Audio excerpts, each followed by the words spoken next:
Welcome back, YouTube. Today we're going to be watching a Kentucky Ballistics video. This is the newest one that he's uploaded with a giant anti-tank rifle, which has reminded me in the chat of the rifle used by the police girl in Hellsing Abridged.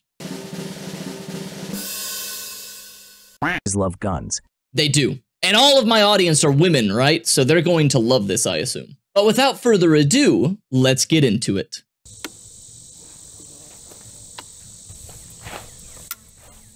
He's still got that massive cock in the back. What in the world is that?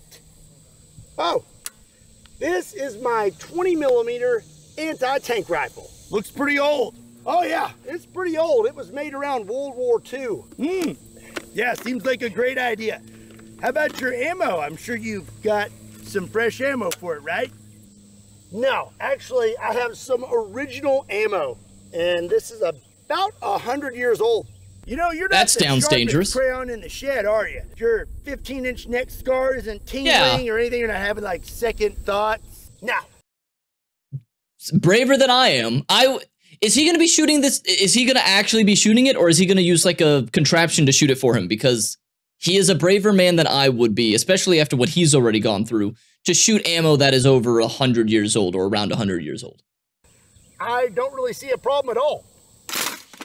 Oh my God. Wait, what are you doing? I'm calling an ambulance just in advance. Hello? Smart. I need an ambulance sent to my location. Dude, right? I don't need an ambulance. No, I don't need to know where to dig. I think you called 811. No, I need an ambulance. What is 811? Wait, what is 811? What's up, everybody? My name is Scott, and you're watching Kentucky Ballistics, and I'm super excited about today's video because today I get to feed my big bore addiction. I am dedicated to bringing you the... Why did I hear big dick addiction? Why did I hear big dick addiction? Oh... biggest guns in the world, and today I have one of the largest guns I have ever seen in my entire life. I present to you. Oh, 811 is to call, like, so you avoid cutting into gas lines or stuff. So just for comparison's sake, today I brought out a Barrett M82A1. This thing has a 20-inch barrel and is chambered in 50 BMG, which is a gigantic round. But this gun, compared to the Solothurn, looks like a deer rifle. This thing right here weighs roughly 120 to 130 pounds. It's about 7 foot long, and it's chambered in the Solothurn 20mm round, which is 20 by 138 millimeters. Okay, so let me just show you what we're working with here. This is the Barrett. You know what I just realized? America, because, you know, as an American, we like using the imperial system, but when it comes to guns, which, you know, we love, understandably so, we use the metric system. Isn't that interesting? Make the video a bit louder? I can do that. Why is that? Why don't we use inches and... Wait, what's smaller than an inch in the imperial system? Why don't we use that? That gun is the weight of a woman? Nice. 50 BMG mag, and that is not a small magazine. That is very large, but when it's compared to the Solothurn mag, I mean, it just dwarfs it. And then here's your top view, and that is calibers and inches? Oh. So the 50 BMG mag holds 10 rounds of 50 BMG, while the Solothurn holds 8 rounds of 20mm, and it is a semi-automatic rifle.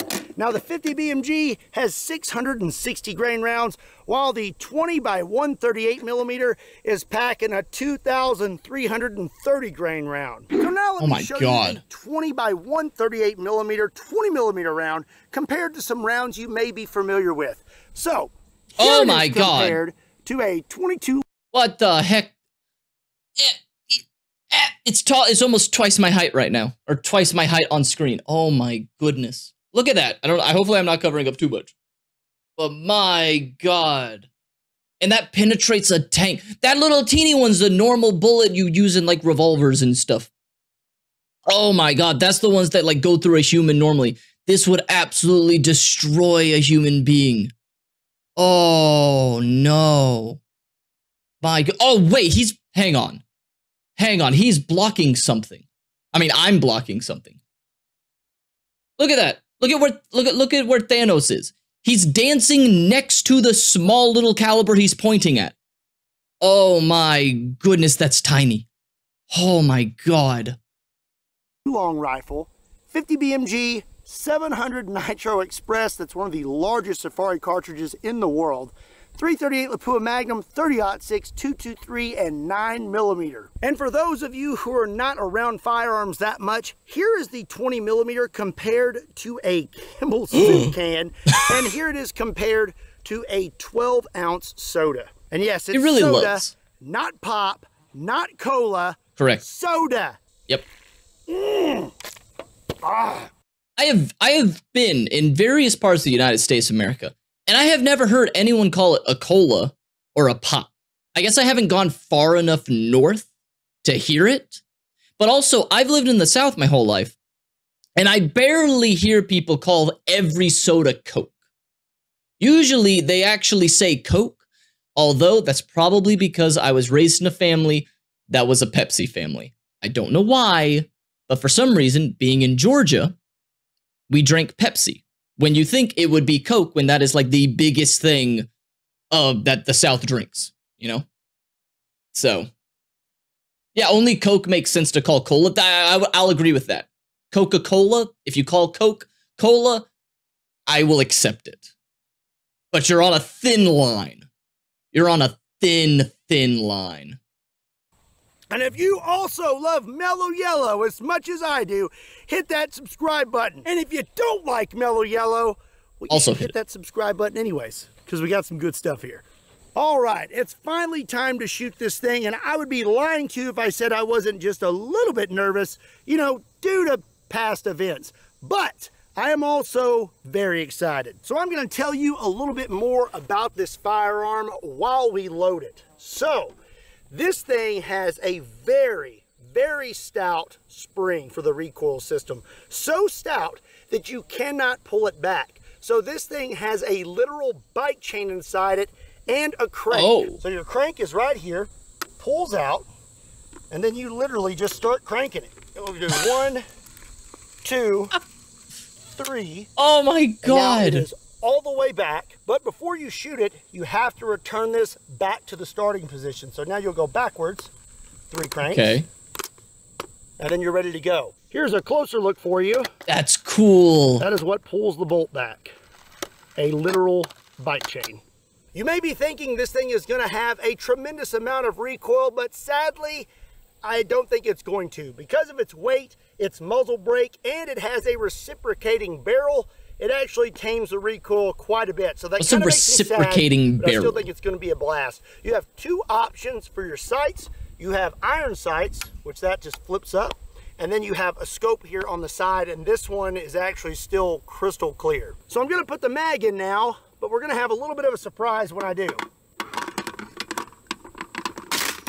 That's one of its nifty features. As soon as you put that mag in, it's going to load the first round. But after you go through your entire 8-round mag, it will lock the bolt back and automatically eject the mag. And I'm sure you may notice that the berm looks a little bit different, and that's because we had to take extra safety precautions when shooting this gun.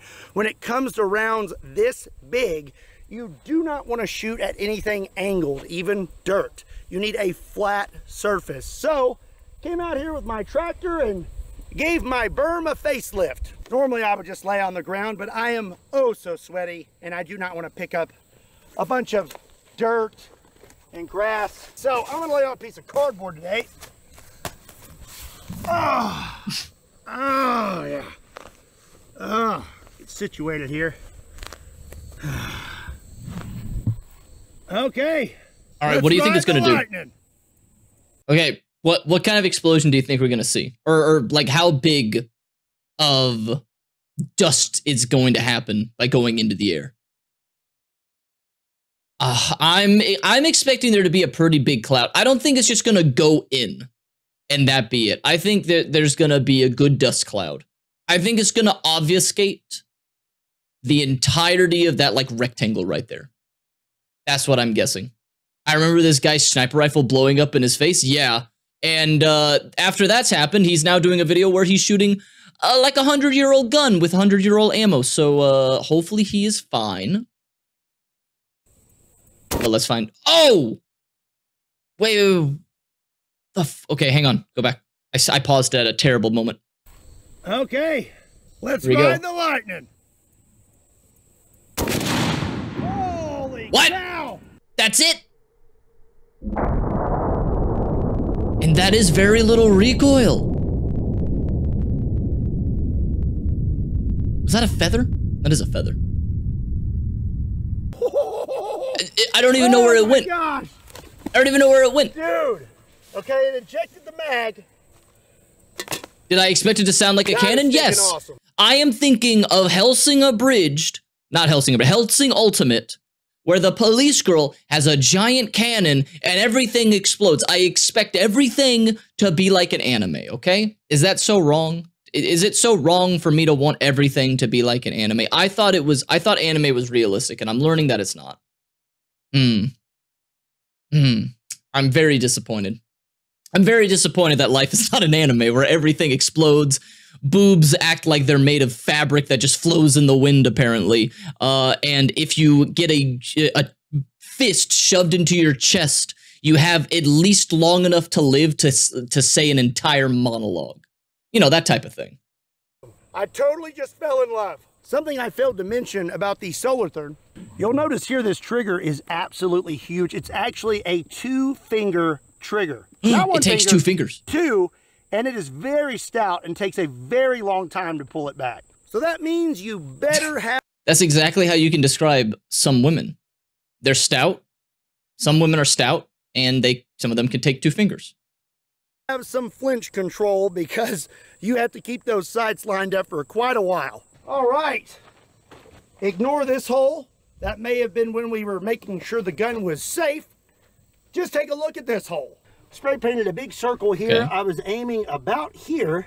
And we hit right there. And I have to tell you, get a flashlight. That looks pretty deep. That's a big old hole. I mean, get my whole arm in there. So this gun is pretty old. And from what I understand, it has not been fired much. And ammo is not exactly easy to find.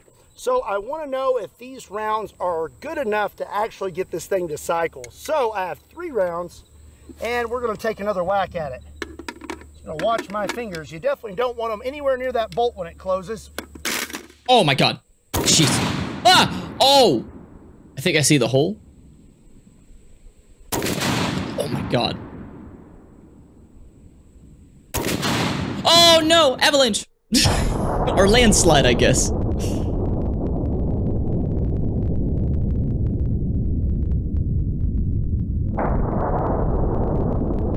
Oh, that's the type of, like, barrel he was talking about, because it kind of acts like a turtle shell.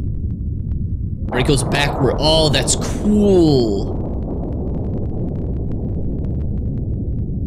I think this is the same type of gun used in Stalingrad against Panzer tanks.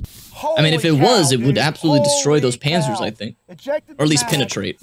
Look at the ground right here where this bipod is digging into the ground. Look at this side over here. Just eating the dirt. That's sick.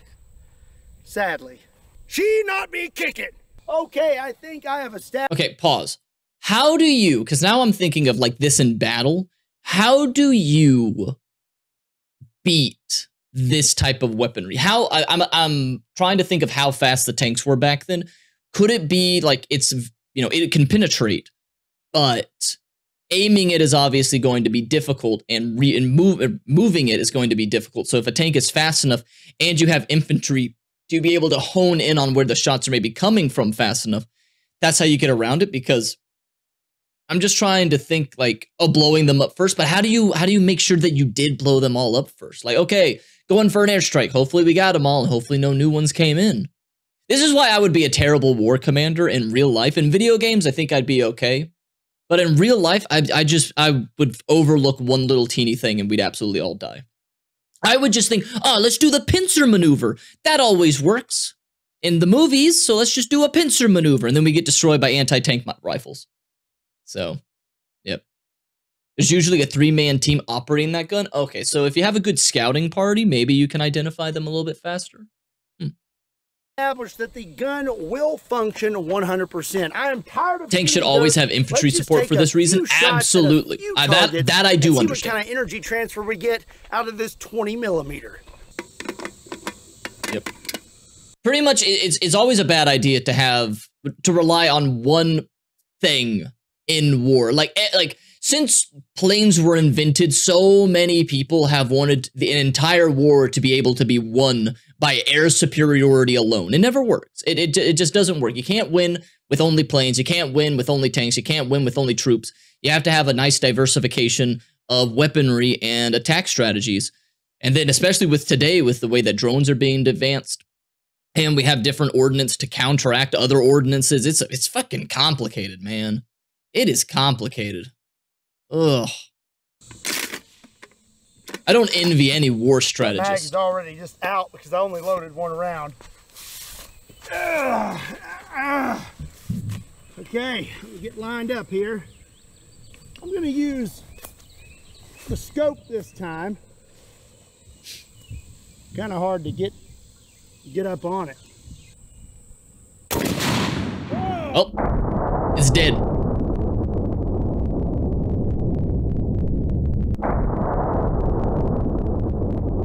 You know, not as much damage as I was expecting. Honestly, I'm surprised I hit that. Shooting one 5-gallon water jug definitely was not enough, but we still put one heck of a whopping on that. Oh, it hit on the side, okay, so maybe that's why. Here and blew out the side. So I'm thinking I'm hitting a little to the left. Actually, I was wrong. Looked at the slow-mo footage. Turns out I hit to the right. So this time I'm going to aim a little bit to the left, and I'm going to be shooting at a 4-inch. That's going to just become dust. Honestly, that's literally like a piece of paper to this 20mm. Let's see if we can actually hit this thing. Anti-tank rifles are meant to go through, not explode on contact. Why not both? But you're right. That makes sense. It's gone. It's gone. You're trying to hit the crew? That's right. Do they explode like after, like internally? It's rubble. I'd say we hit it. Also, because now I'm thinking back to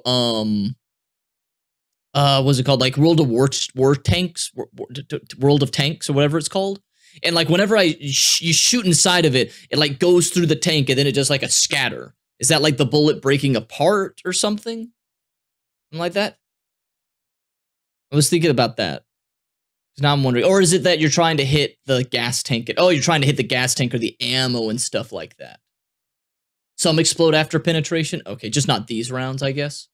You're thinking of War Thunder.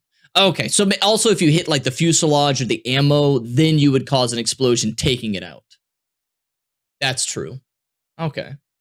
So I'd say my earplugs were not in all the way. So at this distance, it looks like I am hitting about 5 inches to the right and a little low. So that time I aimed at the edge of the cinder block and I almost hit dead center. We pretty much turned this to gravel, no problem. Now I'm kind of curious to how much concrete we could actually make it through this thing, but that's for another day. I do have one more target for today's video though, and I'm pretty excited about it. So our last target is going to answer an age-old question. What would a 20mm anti-tank rifle do to a zombie? Little cicada shell. I hate cicadas. Those are always fun. Get this thing I hate loaded up. If you don't live in an area where you get cicadas every 4 to 10 years, their hibernation period varies depending on where you are in the United States of America or in Japan or parts of Asia as well. I don't know if they're in Europe as well. But here it's like every 7 years. My God, they are loud. Their shells get everywhere, and sometimes you'll just see them all buzzing around. It's gross and it's loud and annoying. It's just shut up. Just shut up. Go get laid somewhere else. We don't want to hear your mating calls. I hate it. One last time. Ah, such a big mag. Okay, let's see if my Kentucky windage is true. Oh my God. I think its head like ripped off on over to the left. Oh. Is that its brain up there? What is the black things? What are those? Okay, hang on. I want to see this even slower. Hang on, I can slow this down more, right? Playback speed, like 25%. Jeez. Oh my God, it expanded the head by like 100%. And it's still going. Okay, that's its brain coming. Oh my goodness. Yeah, it just ripped off half of its face.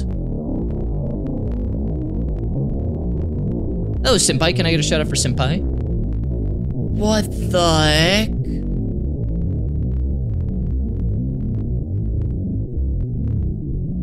Wow. Okay, yeah, no, the head's just fully gone. The head's just gone. Okay. Return it to normal speed. Oh my goodness. Hey, welcome, Dark. So no head. Everyone's now just saying so no head. Yeah, well, no, so no head. I'd say I hit it. So I was aiming very high and to the left. I was almost aiming above his head to the left, and we still managed to hit the cheekbone on this side. All right, thank you for coming by, James. So I know that my consistency with these rounds is a little bit off, but still, we did a lot of damage. We painted this berm, and I feel like we're about to open up a portal to another dimension from all these rounds to Narnia hitting my berm. I just recently rewatched the Chronicles of Narnia, The Lion, Witch, and the Wardrobe that came out in like 2005-ish. Still holds up. Well, that's going to be it for today's video. I hope you enjoyed it. Let me know what you thought about the 20mm Solothurn in the comment section down below. And let me know what you'd like to see me do with it next. Did you really think that you were going to get out of this video without getting destroyed? Why does he got chains? Enjoy today's video, be sure and give it a like, and if you're not subscribed to Kentucky Ballistics, make sure you hit that subscribe button. Oh, that's very satisfying. Ow! Stupid horse flies! Also, be sure and check me out on all other social media platforms. Links to those can be found in the description down below, along with a link to KentuckyBallistics.com, where you can pick up a shirt that is not drenched in sweat. Unless you want one that's drenched in sweat. Yeah, no, I want that one. Maybe we can do that for you. I don't know. I'll talk to Bunker Branding. And as always, my name is Scott. Thank you so much for watching Kentucky Ballistics. I'll see you next time. No! Oh my God! No! No! The tree! What did the tree do to you?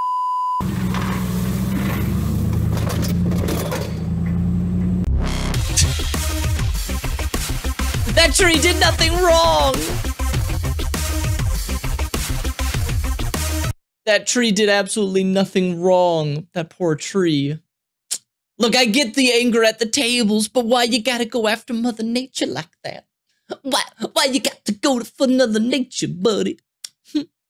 Why you got to do that? Why you got to do that? But that was fun. That was fun. I was a little worried that we weren't gonna get to see him shoot a zombie on that one, but he did. Was very happy with it. I've learned a little bit more about anti-tank rifles. So that was a good one. That was a good one. Now I want to see it shoot like a ton of concrete or like a ton of water balloons or a ton of zombies. Just have like 50 zombies lined up. How many can it go through?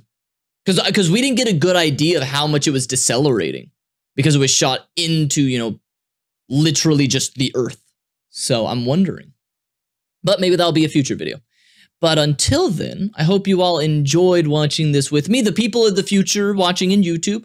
We're gonna keep going after this because, you know, this is a stream, but people over on YouTube land in the future when I upload this, hope y'all enjoyed it. Maybe come by the stream ourselves. We go on Mondays, Thursdays, and Saturdays. We do gaming as well, or join the Discord to be notified of when I go live. All that in the description down below. And remember to like and subscribe.